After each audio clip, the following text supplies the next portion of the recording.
Hello and welcome to the Trench Runners YouTube channel. This is Hackbar, and today I wanted to talk to you guys about Rebel Rapid Launch Bay builds.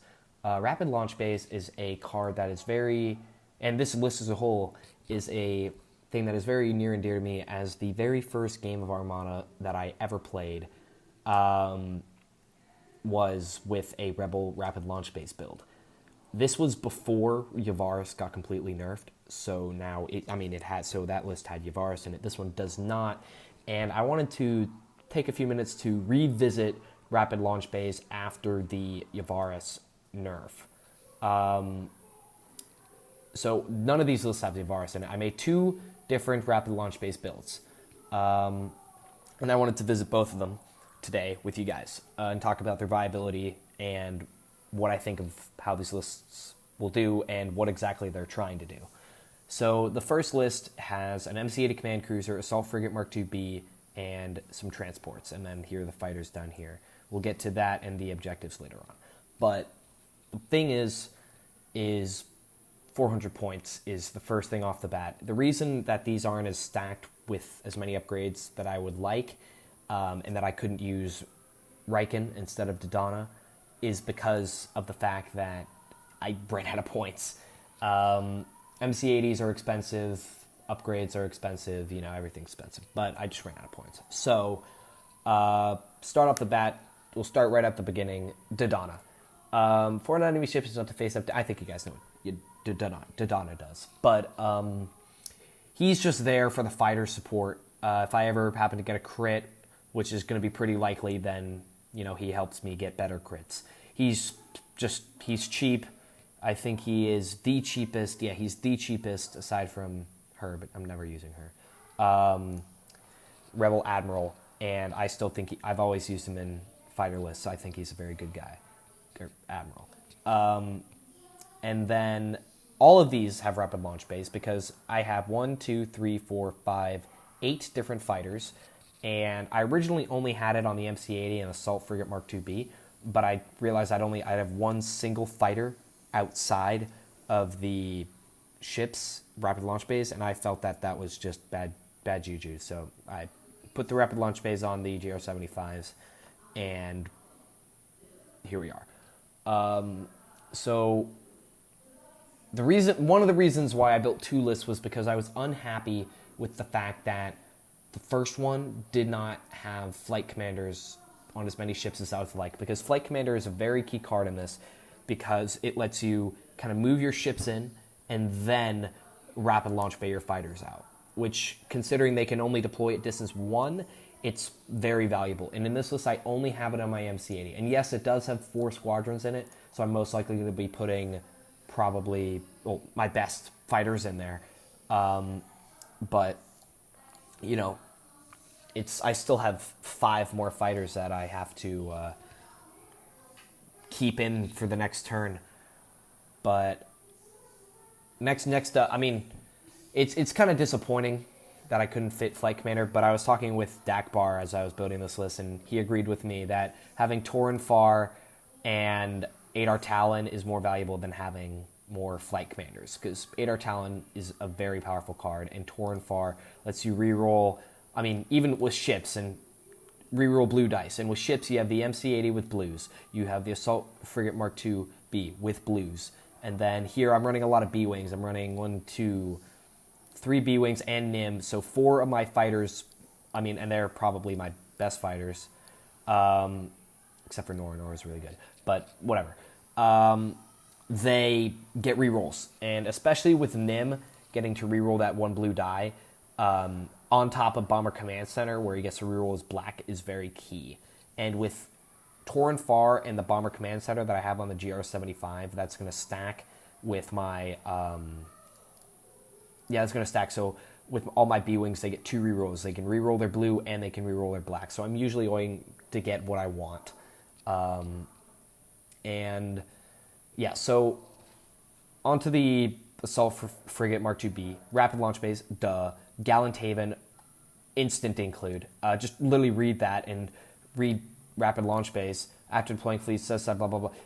Instead, place 1 within distance 1, and then at distance 1. So basically, when you deploy all your fighters, when they deploy, they're going to get the Gallantaven damage reduction. And that is so good in this list because the only time your fighters are almost always going to be very near your ships.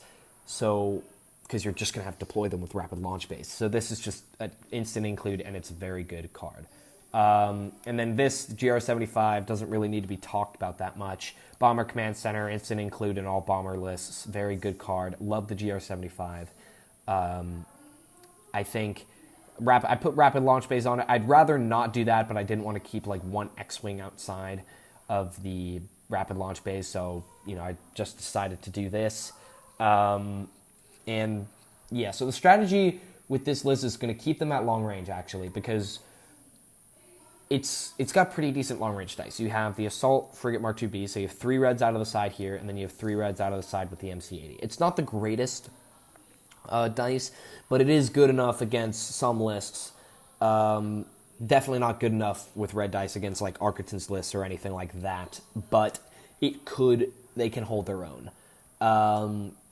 And with medium dice, again, the 3 blues plus a blue, so not as good at medium range, but it's still not bad. And they're both hardy ships, especially the MC-80 with its shielding. And the GR75, the formation this is going to be flying. It is usually just MC-80 in front, Assault Frigate Mark II-B behind it, and then the GR75 hidden behind the 2 of them. Because this thing, if it gets shot, it will die. And that's the downside of not having Riken. With Riken, it was really clutch with rapid launch base because if your ship died before releasing the launch base, it could do so. With this list here, it will not. So if they one-hit the GR75 with like an MC-30C, or maybe in the future we'll be seeing Consulars doing that, then it will definitely hurt, and you'll be losing the fighter that you have in there, and that really sucks. But I think what this list does, keep them at long range until they get close, and then once they get close, drop all your fighters. Against some lists that does have problems, you're going to want to rush them a bit, but that rushing isn't going to be the greatest with this list because, as you can see, your MC-80 only has speed 2, and there is no engine techs, which was something I wanted to include, but I'm strapped on points. So the max your fleet can go is speed 2, and that's not very good. It's not very good for rushing, and if you go up against an Onager or Arquetons, you're probably screwed, unless you can drop all your fighters. Even if you can drop all your fighters, you're running four B-Wings with this list, so it's only speed 2 on 4 of them, and you have, 1, 2, 3, 4, 5 fighters that can go speed 3, and that's just not adequate enough. So, against some lists, I think this would be super great. I think it has potential, and I think it's an interesting list. Now down to the objectives. Precision Strike, yeah. So right here, just read the special rules. When a squadron with bomber or ship is attacking, it may spend 1 die with a hate icon to flip 1 random face-down damage card on the defender face-up. Just don't even look at the bottom part. That synergizes immediately very well with Dodonna, which is, a reason for running Dodonna over Riken. But you get to automatically flip 1 of their face-down damage cards and then choose 4 of the top ones. And it's basically kind of converting a hit into a crit. And with Dodonna's, that's very good. So, yeah, and then whenever it performs an attack, its owner gains 1 victory token for each damage card that was dealt face-up or flip face-up during the attack. So it just rewards me for getting crits, which is just amazing, especially with Dodonna.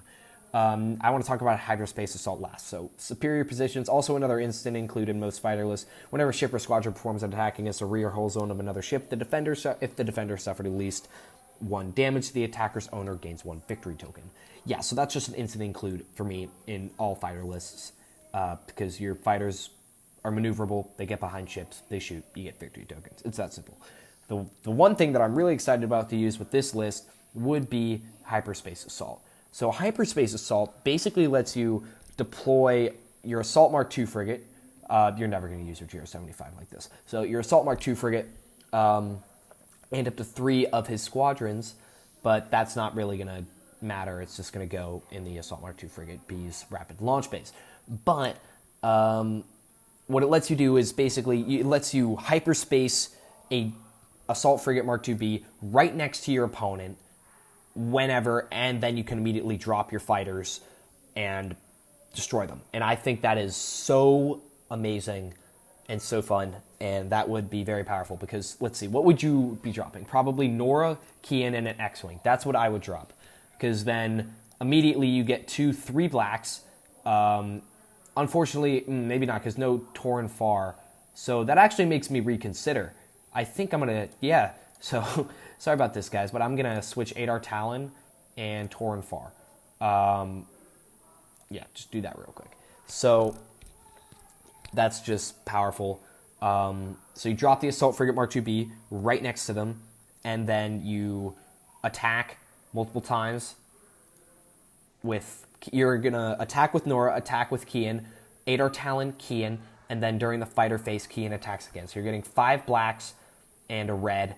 And then if you kill their shields by that time, which you're very likely to do, then Kian gets to reroll all of his dice. And that's just ridiculously powerful because you can just get hit crits galore. So, yeah, I think that's awesome. So that was Rebel Launch Base list number 1. Now it's on to number 2.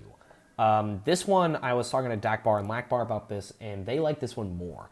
I disagree with them, but I don't know. Well, let's see what you guys think. This one is the second one. Notice it still has the MC-80 Command Cruiser. That's partially because it's I don't own very many Rebel ships. Hackbar owns every single Armada ship in the game, so a lot of time we piggyback off of his collection. So at the moment, I do not own very many Rebel or any ships really. So the MC-80 is an instant include for me because I have it. Here you will notice immediately that I did put engine techs. I do have engine techs. So that does let me travel at speed 3. So this list I think is interesting. The changes I made are all the things I could not include in this list, like Flight Commander and what was it? Flight Commander, Engine Techs, the titles for especially Bright Hope, and Riken, I all get to include in this list with the cost of the Assault Mark II frigate. Instead, I get 2 GR75s. This list is exactly what I was talking about. The only problem with this list is it's 2 GR75s. So you really have to bum rush your opponents with this list because the MC-80's 3 red dice is not going to be adequate at long range against anything. So, yeah, that's why I put engine techs on the MC-80. Engine techs and Flight Commander are on all of these. And this time, you get 2 Bomber Command Centers, which I'm going to delete because for some reason I forgot that you could not resolve 2. So I'm just going to do CommsNet, and then I have 10 more points. Yeah, I'll add something in a minute. But the differences are really change what you're going to do with this list. With this list, you're almost always going to be bum rushing. You're always going to be bum rushing them. This torpedo corvette is just going to go the other way. So it's never going to get involved. It's just a lifeboat for Riken. And then you have these. You're going to be bum rushing at speed 3. Maybe you can get Quantum Storm to speed up a little bit and get in there quicker. But I don't like... I mean, I was talking to Hackbar and Lackbar. They like this list more because they feel that it's safer because I have Riken on a lifeboat. It's the same fighters mode. But I have a Riken on a lifeboat and that I'm not going to be sending my entire fleet into battle with these. However, I disagree. I think it's less safe because I like this list because the most you're probably going to get destroyed ship-wise, unless you're getting wrecked, is the GR75s. And that won't even get destroyed if you're hiding it right with your 2 bigger ships. But over here, I mean, your GR75s are not being hidden well. They can easily get outmaneuvered, and Bright Hope isn't going to keep it alive for much longer, which disappoints me. But it is faster. You can bum rush better, but you're only bum rushing at speed 3, which is still kind of disappointing. And I don't know. This list, I don't like as much, but I feel like it's... I kind of agree with them in the sense that it is less risky, but it's also... You're going to be taking 70 points off your thing immediately. You're going to lose 70 points off the bat for getting these two destroyed, which is going to happen a lot of the time. And hopefully you can keep your NC80 alive. If you don't, then you've lost regardless. Fighters are the same because you're just going to be, it's the same strategy with the fighters. Go in there, bum rush, hit them, whatever. Do what you must. But this list does not have Adar Talon, and it does not have Tauren Far, which is a downside of this list. Adar Talon and Tauren Far are both very powerful, but I think I switched them out for flight commanders here because this list wants to go fast. This list is a all-in or nothing list. And I don't think I've ever heard someone say bum rush with GR75s before, but yeah, this list is gonna sorry, I can't talk. This list is gonna do that. And hopefully you don't get absolutely massacred doing it. That's my hope for this list. So the second part, the only difference is contested outpost. The reason for this is, unlike hyperspace assault, I feel like hyperspacing a GR75 in right next to a ship is just sacrificial and a bad way to play. When they're in formation, there's only like a 60% chance or 70% chance they're going to get destroyed. I feel like it's 100%. You just drop it in right next to one of their ships you're trying to hit with hyperspace assault. So in that case, I put contested outposts. The hope with this list is that it draws everyone into one place. And I want to do that because the more concentrated I am, the better. Because everything about this list is about concentration. And it hopefully it might be able to heal my GR75s if they get hit, or my MC80 if I can get there. But that's why I picked it over hyperspace assault. And fighter ambush, the only other fighter one here, is just not an option because they're all in rapid launch bays. So yeah, I mean, those are the two lists that I built. Tell me what you guys think if anyone's watching this in the comments. I do think a weakness right before I end this video, I do think a weakness of both of them is that none of them have any intel. And I know intel was nerfed, but it does mean that if you get any of your guys into a fighter ball, you're screwed. Because you have no intel, you have no way of getting out except for killing the fighters. And 3 X-Wings can only hold them off for so long. So that's a weakness of this list. Considering swapping in 10 num for Janors. That's something I'm considering doing for both of them. But I think 10 num is powerful because he can bomb very well as a B-Wing. Then he's also very good against TIEs and just weaker ships like CIS ships, whatever. So yeah, I mean, tell me what you guys think, whether Janors or 10 num. And anyways, all right. Well, have a nice night. And Hackbar signing off. See you guys later.